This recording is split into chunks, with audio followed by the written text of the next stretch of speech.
Welcome back.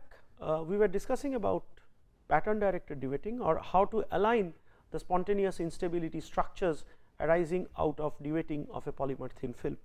And towards that end, we have already discussed that one of the route is to dewet the film on a chemically patterned substrate, where you essentially want to trigger your rupture of the film over the areas where the film is non-wettable, where the substrate is non-wettable. Second thing we moved on is the possibility of aligning these on topographically patterned substrates, and I just hinted to the fact that if you directly spin coat a film on a topographically patterned substrate, you are not going to get film with uniform thickness.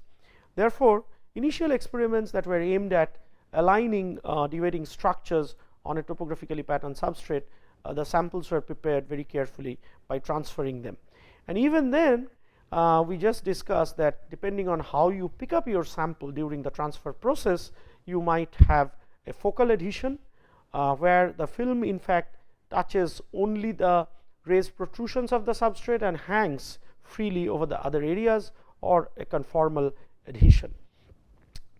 And this slide in fact shows a film of roughly the same thickness, I think it was of the order of 40 nanometer, was picked up on a grating substrate, and this particular set of AFM cross sectional image. See, here are the advantages of the cross sectional image using an AFM, because you now know that you can take cross sectional image.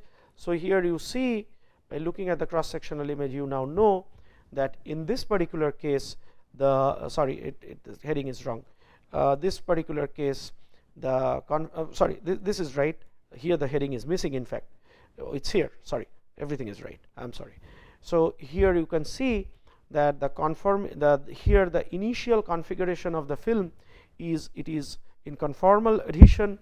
In contrast, here the configuration of the film is in focal adhesion, and it turns out that if you allow this film to dewet, these films rupture over the top of the substrate stripes, and the entire amount of polymer goes and accumulates within these threads. Now, so what you get is you get these threads, or you get these grooves filled up with polymer threads. And does it remind you of something? These are long, right? Because these gratings sort of run for several millimeter. So, we talked about a form of instability that is manifested only in threads, and yes, it is Rayleigh instability, and therefore these threads eventually disintegrate, and you get droplets which are now aligned along the grooves, along the direction of the substrate is fine, but they are now resting inside the grooves. You can clearly see it in the AFM image. In contrast, if you have a focal adhesion, what happens is over these areas where the film is hanging, the surface energy penalty is maximum, because this is gamma L, this is gamma L, in contrast to areas where this is gamma L, but this is gamma SL on this side, right. So, these areas correspond to the highest surface energy penalty, and therefore the film ruptures here. Preferentially it snaps back. I will show you a nice video in the next slide. So, what happens is the entire polymer accumulates over the top of the stripes. They are again very long threads of polymers which eventually disintegrate due to Rayleigh instability, but here you see same thickness of film dewetting on the same template, but the droplets are resting on the top of the stripes. So, what is the take home message? You can not only align on a topographically patterned substrate not only align by dewetting on a topographically patterned substrate, but you can also, by simply varying the initial conformation of the film with respect to the substrate patterns, you can control the positioning of the droplets. So, that gives you more flexibility in terms of controlling your morphology. Here is a slide here is a movie. Before I tell what it is, I will just give you a prelude. We had a template like this. You have a template like, you have a template like this comprising array of holes, and how to make it by soft lithography. Of course, it is very simple. You take a stamp that comprises array of pillars, you emboss it, and you get a hole like this. But we will see that in fact this template or the substrate has been made using a grating pattern substrate, and that is what we are going to learn when in one of the subsequent lectures remaining when we talk about elastic instability. But anyway, a film was floated, a polymer film was floated on top of this, and it was exhibiting focal adhesion. So, here you see it is some sort of what I am showing is a snapshot from some intermediate stage. You see this part, there was no pattern, right. So, there was no pattern. Okay, I am sorry, it has again started to move. Anyway, you see some of the holes are appearing to be brown. Over these holes the film has already ruptured, but some holes are appearing to be very bright yellow. In fact, those are the holes over which the film is still hanging, and all that has been done is, in fact, this film has been exposed to the temperature of the film has been raised beyond its glass transition temperature. And now see what happens. You see at certain locations some flash bulbs are going off, right.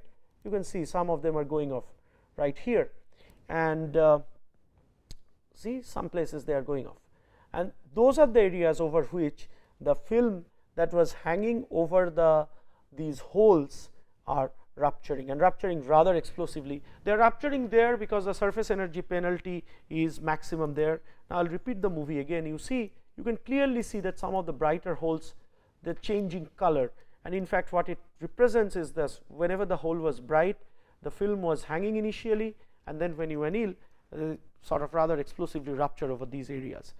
One can take a more complicated pattern like array of pillars, and one can show that you can create more ordered structures in both the directions. So, with a 1D pattern substrate you can confine the structures, but their evolution in the other direction is sort of not correlated to each other. So, you get ordered arrays of these droplets, but see they are periodic within the stripes, but their orientation or ordering across the stripes is not periodic. You can't control that. Same is the situation here. But if you take a 2D pattern substrate, it is obvious that you sort of predetermine the location where your drops are going to sit both in x and y, and you can get a neatly ordered array of these beautifully ordered array of these drops. Of course, here also the conformation is important, because if the conformation is conformal, then it goes and makes arrays like this. In contrast, if you have a focal adhesion, you see that in fact this is an image which is partly defective, because you see over some of the pillars, due to whatever reason, probably the film ruptured during transfer or something, there was no drop, and therefore in the same frame the substrate is also visible. Otherwise, it is very difficult to convince somebody that see the droplets are actually sitting on the substrates.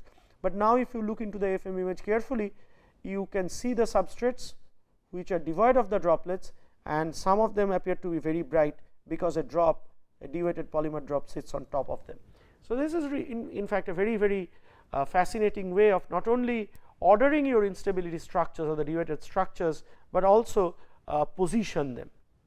But everything comes at a price. Such a wonderful technique is associated with a nightmarish sample preparation technique with this transfer, and therefore it was decided to do away with that, and people decided to look into the reality of what happens if you spin coat a thin film on a topographically patterned substrate. What most likely happens is, what you would expect to happen is that the first thought that will come to your mind is, well, probably you may not get a continuous film at all if you are trying to coat something that is too thin. Too thin, what is too thin? Again, too thin is a vague term, but the thought that might be coming to your mind is, well, if my film thickness is too thin compared to too low compared to the height of the patterns, we will probably not get a continuous film. We will get film in which the polymer will or the solute will be deposited only within the substrate groups. Therefore, the subsequent thought that comes is, well, if you have adequate material to cover the entire substrate, and why you need more material as compared to a flat surface? Because you have more interfacial area because of the topographic structures. So, immediate thought that comes is that if you have adequate material to cover the substrate, probably you are going to get a continuous film that covers the substrate, but yes, because of the presence of the substrate topographies, you would not most likely get a continuous film. You will get a film with an undulating top surface, and how does it undulate? Probably the undulations are most likely going to be something like this. And now if you have you are trying to coat a film which is very, very thick, particularly the film thickness is orders higher as compared to the thickness or height of the substrate patterns, you will asymptotically get a nearly flat film. Here is again a problem. Even if you would like to verify this morphology, how do you do that? Because an AFM, please remember, will allow you to scan only the top surface. AFM will not give you any idea about the interface. In fact, while I was talking about dewetting of a bilayer in one of the previous lectures, this is one of the problem that I really highlighted, that there are very few experimental studies. I will show you some very recent ones. There are very few experimental studies on dewetting of a bilayer, and one of the reason is tracking the interface is itself a very, very big challenge. So anyway, so if you want to verify, well, how is the morphology looking, what would you do? If you are a good experimentalist, what you will do, you will scan the substrate before coating, and this is how very careful experimentation in these type of areas are in fact done. So you scan, you would like to scan, or you would like to get an idea about the sample at every step. So you would like to scan the substrate before the film is coated, and you look into the morphology after coating. You see couple of interesting things. Well, the periodicity of the patterns as expected, they are same, and what you expected? You expected something like this. You expected some undulations, but the undulations were likely to be sort of lower in amplitude as compared to the height of the features, right? AFM gives you the height, so absolutely no problem. You look very carefully that here the height is 120 nanometer, here the height is 40 nanometer. So everyone is now convinced that this is the morphology. Turns out this is what spin coating was developed around mid 50s, and turns out that this is what everybody believed. We were no exception either, till this particular image received attention. And what do you see here? What you see here is that you have a continuous film coated on a topographically patterned substrate which has undulations on its top surface, and it turns out, or you find, that the undulation peaks are actually resting on the substrate values. You look very carefully. I will take a minute to highlight it again to all of you, because this is a very, very important observation. I do not want to spoil the AFM image with the markings. So what you would note is, look into, have all your attention over this particular area. What you see, that as per your expectation, you have an undulation. You have an undulation on the top surface of the film, but this is a very carefully prepared sample where a part of the film was stripped off, so that in one AFM frame morphology of the film as well as that of the substrate can be captured, and that reveals something very, very fascinating. What it reveals is these undulations on the top of the film surface in fact rest over the substrate valleys. So this is the correct morphology, not what we had discussed here. This is in fact wrong, and so what you understand is that the morphology is out of phase with respect to what? With respect to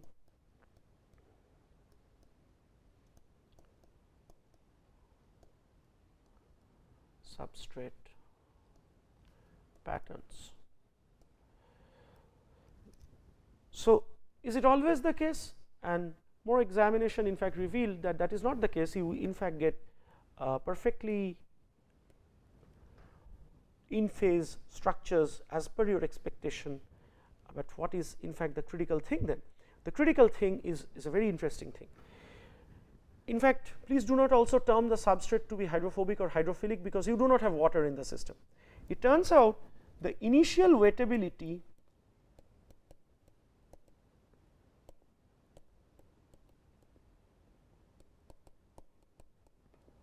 of the substrate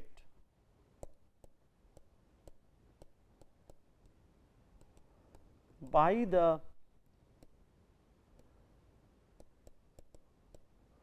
casting solvent used in spin coating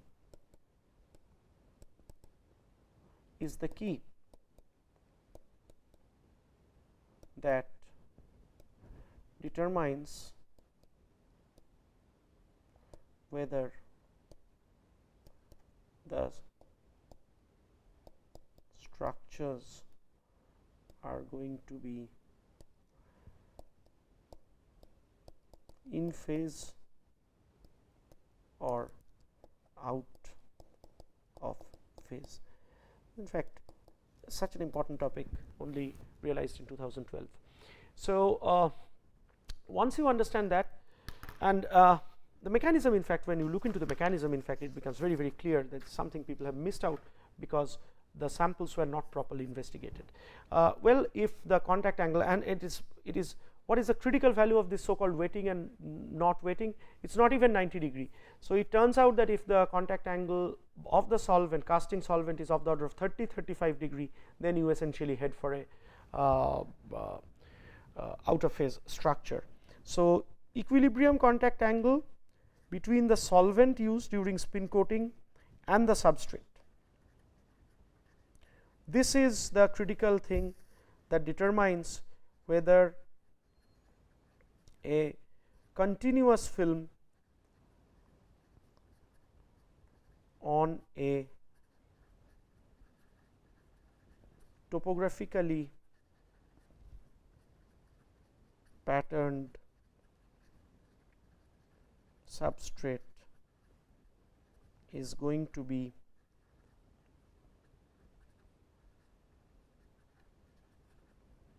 in phase or out of phase. And this critical value is of the order of 30 to 35°, nothing to do with 90°.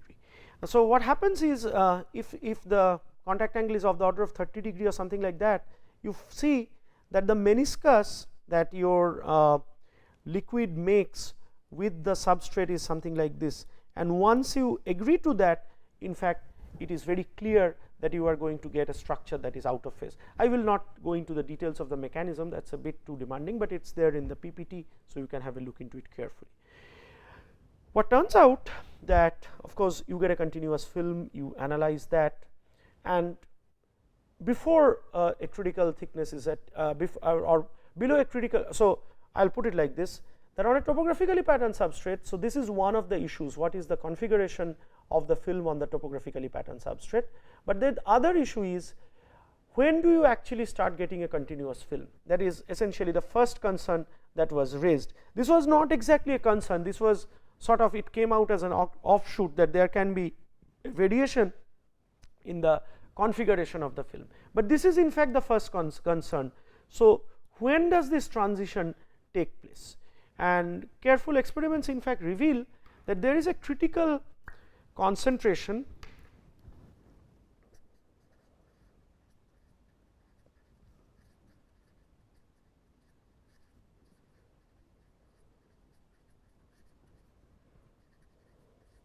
let us mark it as Cn star. So, if concentration of your casting solvent is greater than Cn star, you get a continuous film.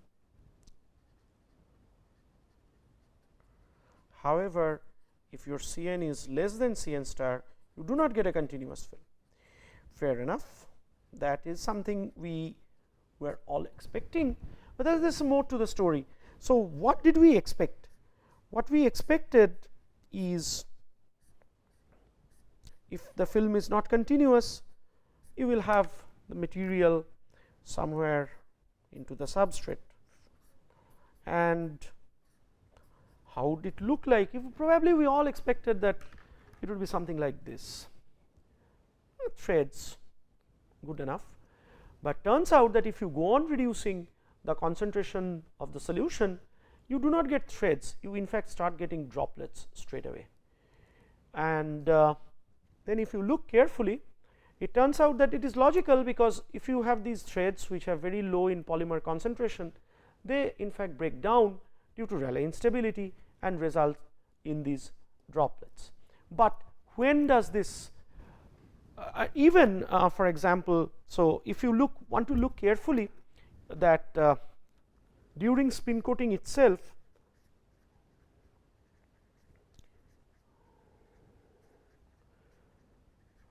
this type of morphology is obtained. So, you can look into this particular AFM image for example, which very clearly shows there must be some numbers corresponding to these figures, do not worry about it. You get isolated strips of the polymer within the substrate groups. How does it happen? You need to, this is in fact apparently very simple observation, the science is non-trivial. One needs to go back to the basics of spin coating which we discussed, and one needs to understand when deposition in spin coating starts, and this is something that I mentioned in one of the earlier lectures while I was discussing photolithography. It turns out that you dispense the solution initially, which is a dilute solution,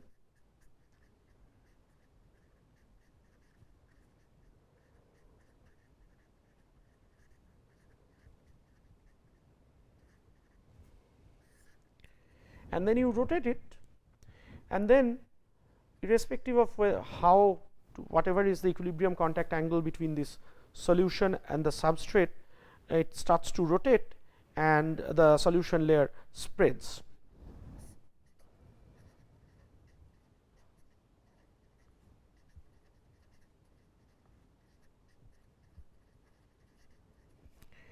And so, remember this is at over a rotating platform, and simultaneously what happens is the solvent, of course there is splashing loss, splash drainage,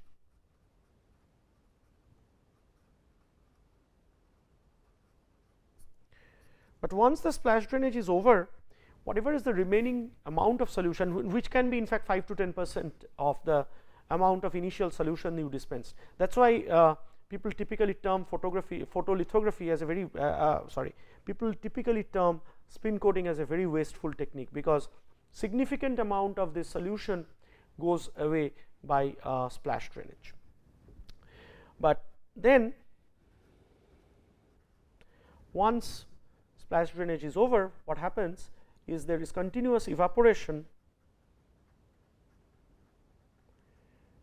of the solvent of the solvent, and as a result the intrinsic solution concentration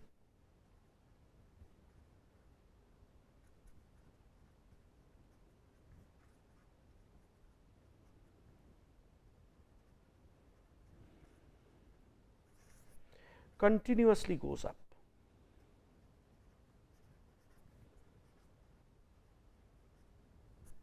Right? Do you think the deposition will immediately start? No, because this is a good solvent, right? So, it has significantly high value of solubility, and deposition will only start when CNI exceeds the saturation concentration.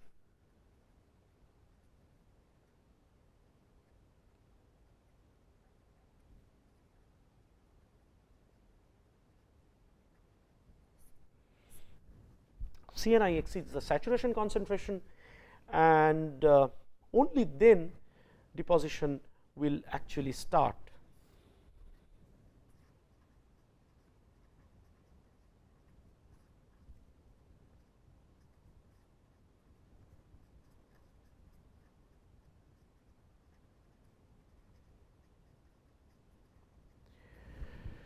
Under normal spin coating on a flat surface, when you want to get a continuous film, this deposition in fact starts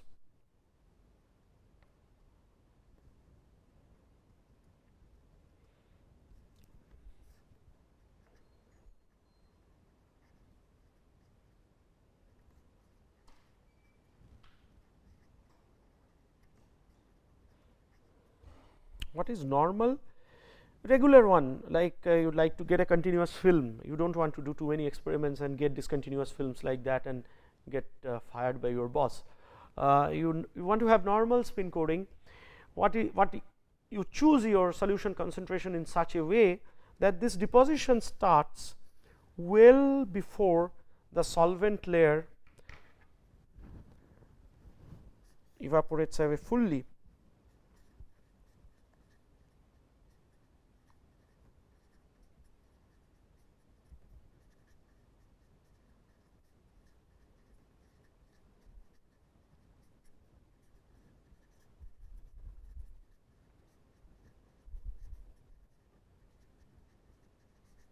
That is, solvent layer is adequately thick.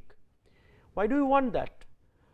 Vis-a-vis, let me also ask the question, what happens if the solute concentration is too less?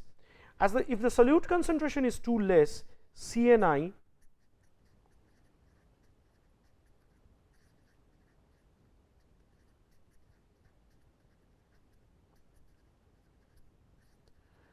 will attain CNS very late. What would this very late mean? It means by that time the thickness of the solution layer becomes also very low, and by any chance, if now the solution layer becomes, the thickness of the solution layer becomes in the range of 100 nanometer, do I tell you something more? Well, then all the physics of van der Waals interaction, disjoining pressure, etc., becomes active for this particular layer, and there is a possibility that this layer itself might rupture. And I will pick up the discussion in the next class from here, but the take home message is, if the solution layer